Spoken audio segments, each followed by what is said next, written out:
విదేశీ అక్రమ చొరబాటుదారుల ఓట్లను తొలగిస్తే తప్పేముందని కేంద్ర హోంశాఖ సహాయ మంత్రి బండి సంజయ్ కుమార్ ప్రశ్నించారు. విదేశీ ముస్లింలతో ఈ దేశ ముస్లింలను ఎందుకు పోలుస్తున్నారని కాంగ్రెస్ను నిలదీశారు. మతాల మధ్య కాంగ్రెస్ చిచ్చు పెట్టి రాజకీయ లబ్ధి పొందేందుకే సర్ను వ్యతిరేకిస్తోందని ఆరోపించారు. మోదీ 12 ఏళ్ల పాలనను పురస్కరించుకుని మానకొండూరులో ఆర్ఎంపీ డాక్టర్లతో చాయ్ పే చర్చ కార్యక్రమంలో కేంద్ర మంత్రి బండి సంజయ్ పాల్గొన్నారు. కేంద్ర మంత్రి కిషన్ రెడ్డి మెట్రో 2వ దశను అడ్డుకుంటున్నారని సీఎం చేస్తున్న వ్యాఖ్యల్లో వాస్తవం లేదని కొట్టిపారేశారు. తెలంగాణ అభివృద్ధికి మోదీ ప్రభుత్వం కట్టుబడి ఉందన్నారు. తెలంగాణకు 12 ఏళ్లలో 12 లక్షల కోట్ల నిధులను కేంద్రం ఇచ్చిందని, రాష్ట్రంలోనూ డబుల్ ఇంజిన్ సర్కార్ వస్తే అభివృద్ధి ఖాయమన్నారు.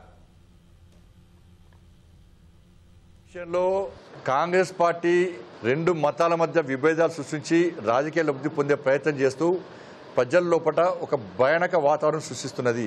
మీ ఓటు ఉండే విధంగా మీరు చూసుకోండి. అది హిందువా, ముస్లిమా, ఇంకోలా కానీ ముస్లిం సమాజం కూడా అప్పీల్ చేస్తున్నాం. మీ ఓటు పోకుండా చూడండి. మేమే అప్పీల్ చేస్తున్నాం. కానీ బంగ్లాదేశ్ నుంచి, పాకిస్తాన్ నుంచి అక్రమంగా వలస వచ్చి పాస్పోర్ట్లు, వీజాలు లేకుండా అంతర్గత భద్రత సమస్యలు సృష్టించే ప్రయత్నం చేస్తే వాళ్ళకు ఓటక్కి ఇమ్మంటారని చెప్పాలి కాంగ్రెస్ పార్టీ ఇతర దేశాల నుంచి అక్రమంగా వచ్చి నివాసం ఉంటున్న వాళ్ళను ఓట్లను తొలగించాలని చెప్పి ఎందుకు డిమాండ్ చేస్తలేదు?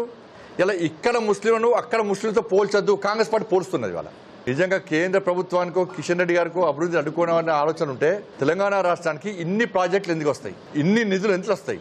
ఒక మెట్రో ప్రాజెక్ట్ని అడ్డుకోవాల్సిన అవసరం కిషన్ రెడ్డి గారికి ఏమొచ్చింది? మా యొక్క కమిట్మెంట్, మా యొక్క నిబద్ధతను ప్రజలు గుర్తిస్తున్నారు. ఒక కాంగ్రెస్ పార్టీ సర్టిఫికేట్ మాకు అవసరం లేదు.